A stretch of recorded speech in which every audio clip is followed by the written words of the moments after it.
All right. So, hey, everyone. We are here this week with my dear friend, Amy Dingman from ReMade. And we're going to talk a little bit, we talk a lot here about business as mission, but we're going to talk about it in a little bit of a different context here today. There's a lot of terms when we talk about business as mission or impact investing, but business for transformation is really what we want to talk about. And I could not think of anyone better to engage this conversation with than Amy Dingman. In fact, Amy, if you go to ReMade, remade.org, right? ReMade India. ReMadeIndia.org, right? I mean, right on the front page, it says transformation. I mean, it talks about transformation. So that's really what we want to talk about here a little bit today. So, you have a business, Amy, and you and I have known each other since high school. Yeah. It's really cool for me to have this conversation, but you have a business in India, in Southeast Asia, that really embodies this concept of business for transformation so beautifully. So can you tell us, just give us the quick overview of ReMade and what it is? Yeah, ReMade is a company in an LLC set up in America and then also in India. And it exists to employ, empower, and educate marginalized women and some men too along the way. But we just recognize the need for good jobs with fair trade type principles for women, especially in Southeast Asia area, because they just don't have that. It's just not available for them. Yeah. So what specifically does ReMade do? And then I want to get into kind of the genesis of what caused it. But what does ReMade do? Yeah. Well, we take old sarees, which a saree is the dress the Indian ladies wear. And it's just 6 feet of material. There's no sleeves in it. There's no hems. There's nothing in it. It's just a piece of material. And we take old ones and we repurpose them into different things like blankets, bags, scarves, all kinds of different things.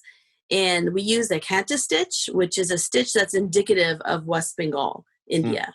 And so the ladies knew how to do this stitch, but they didn't know how to do it like in a quality type way. And Wow. so we that, and now we're making all kinds of things for sale. So well, and I can vouch, we have many of these things all over our house. In fact, yeah. We're sitting there watching TV at night. There's a high likelihood that I am covered up with a ReMade blanket. So it's believe me, all over our so, I'm sorry. Say again. They're all over my house too. Yeah, I bet they are, and we can see some right behind you there. Yes, they are. Yeah. So, so talk to me a little bit about the genesis of this. You and your family moved to Southeast Asia. You moved to India. How many years ago now? About 12 years ago.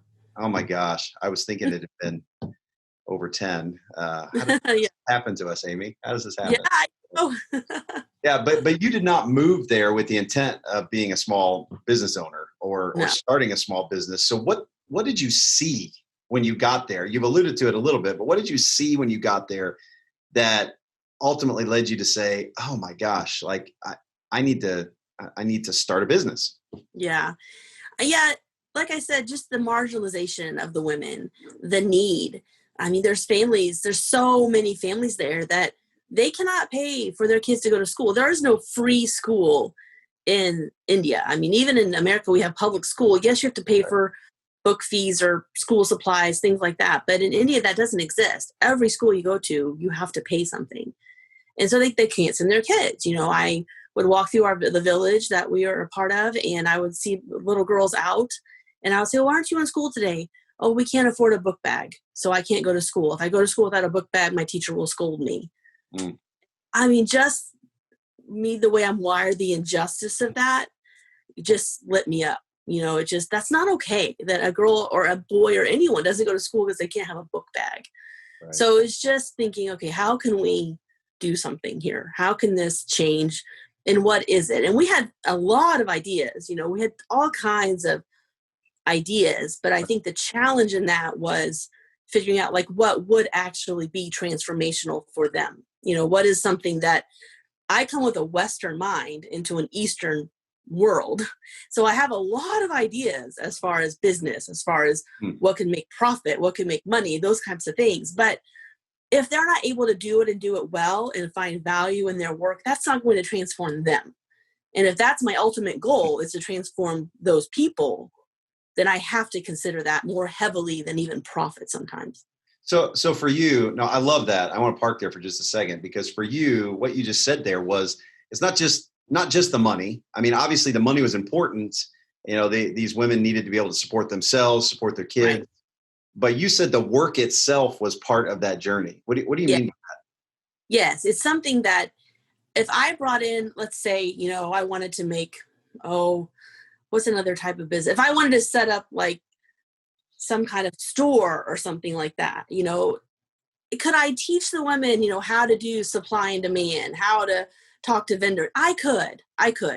But, in America, we hear a lot about like, what's in your wheelhouse, do the things that you're good at, surround you with people that are good at the things you're not good at. Well, why would we do that any differently over there? When we go there, what are they good at? Now, as a woman, they're good at many different things. But in that village, there was one thing that a lot of them were good at, and that was this sewing. And when I identified that, I realized like this is something that they can bring the value that they have, the skill that they already obtain, bring that to the business.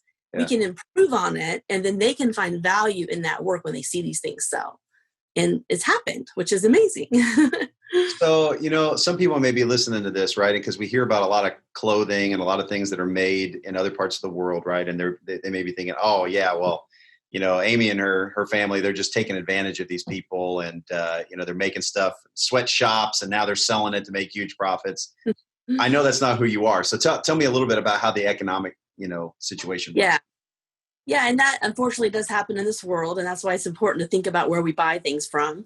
For our value system, it's extremely important to me that we run on fair trade principles. We're in the process of getting that certification. It just takes a while to get it. So it takes some time. But we're in the process. But beyond that, I mean, the things that fair trade wants us to do, we're already doing. We're not changing anything. That just comes from who we are innately, how we treat people. But when they walk into the gate of our complex, I want these women to realize they're valued there differently than when they walk out that gate. Right. The men that work for us, we have weekly meetings, and every meeting I ask them, how did you compliment a woman this week? How did you talk to a woman this week? Because it's hard. It's a hard thing because it's not part of their culture, but it needs to be because women have just as much value. And so it's turning a ship on a dime, but it is turning. And that's what I love about it. So how many women do you employ now? Right now we employ 82 women in 2 different locations. Wow. And I did forget to say 100% of the profits that we make from the business goes back into the business. Gotcha. To be able to open up more centers all over West Bengal. So the profits don't come to us even. So yeah. You're not setting up a trust fund for your kids. No, we are not.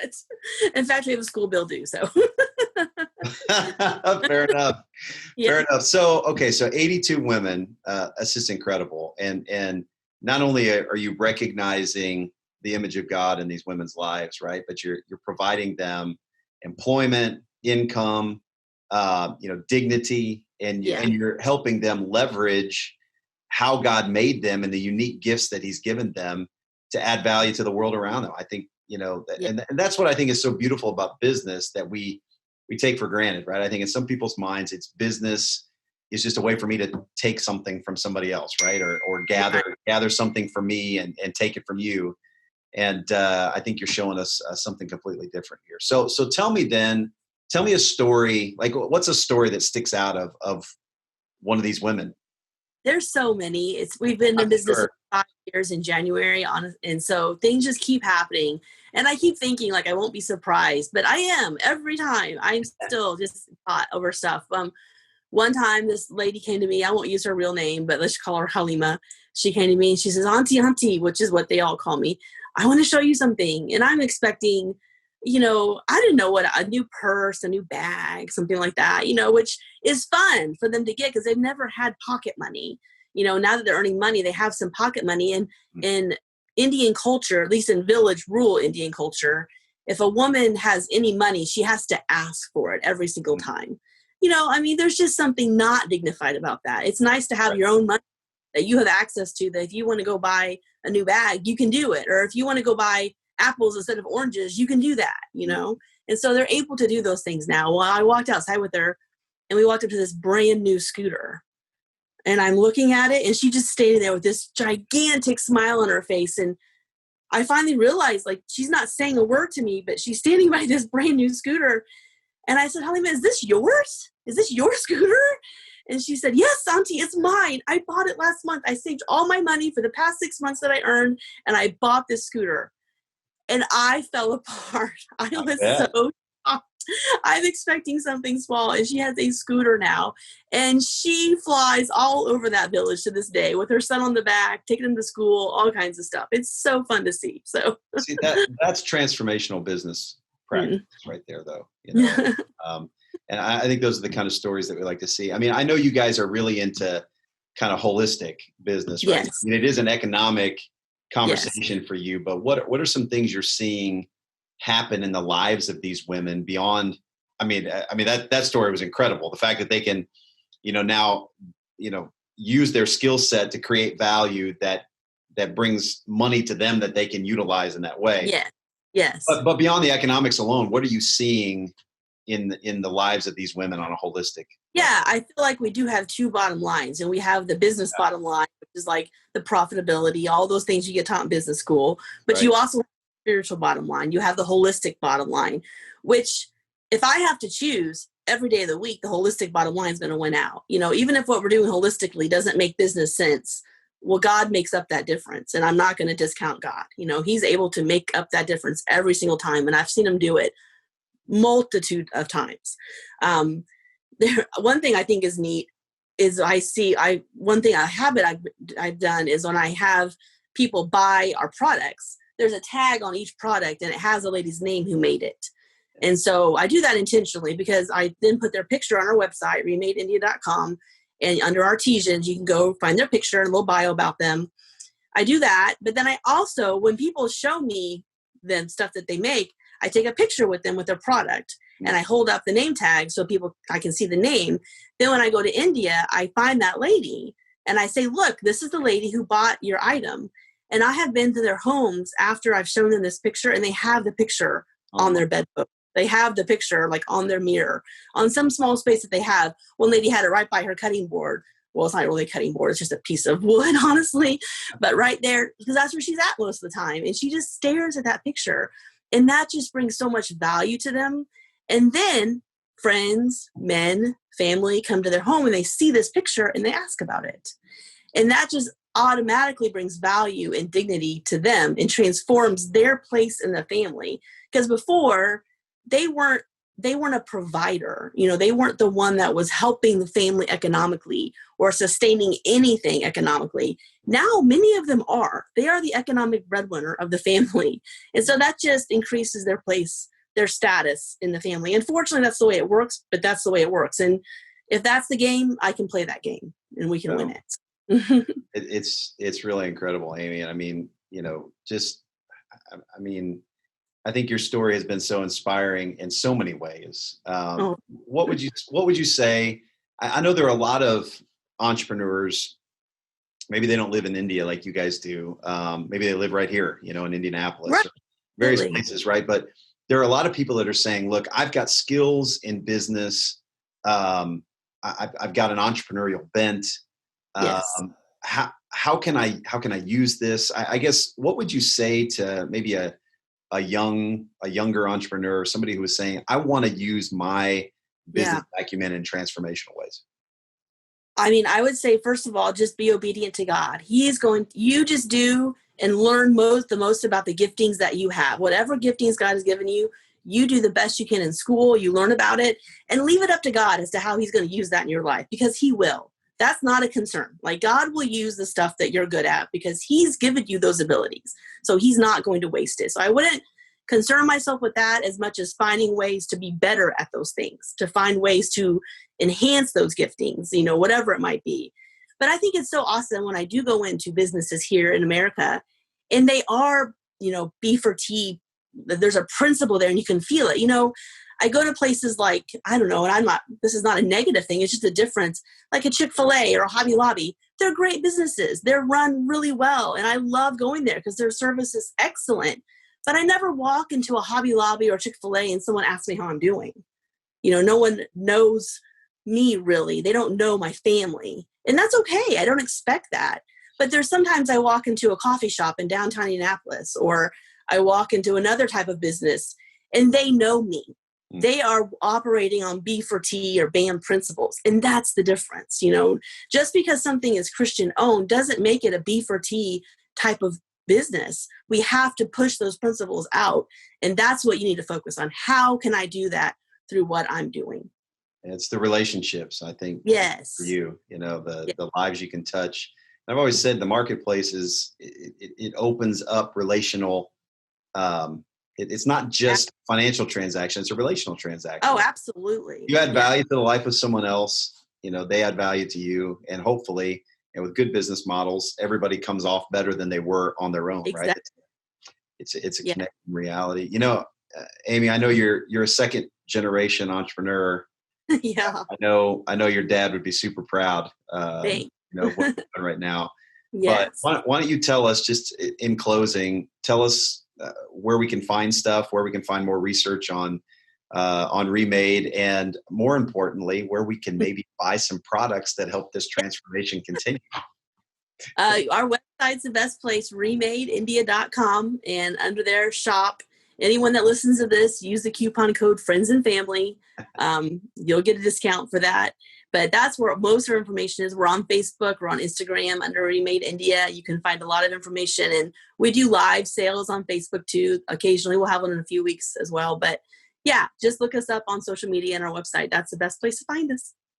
That's so cool. And, I think back to when you and I were in high school running around church youth group together. Would you have ever thought we'd be having this conversation here today? No, but never. Amy, I know what you and David are doing there is making a difference in a lot of people's lives. And I just want to say what an honor it is to know you, tell a little bit of this story today, and just encourage you, keep going after it. Thank you. Well, it is very encouraging. And it's really encouraging the work that you're doing to really come alongside those that are also doing things in different ways. That is really exciting to me because I know personally how effective it is. And I want more of this to happen. So the tools that you're providing are very exciting. Thanks. Well, we all need each other, right? We all have a role in this, and it's a beautiful thing. Well, thanks, Amy. remadeindia.com. You got it. remadeindia.com. Just if you're hearing this right now, just type it into the to the web browser. Go buy something. All right, go do it now. That'd be great. Amy, God bless you. Thank you so much for your work. You're welcome very much. Thanks.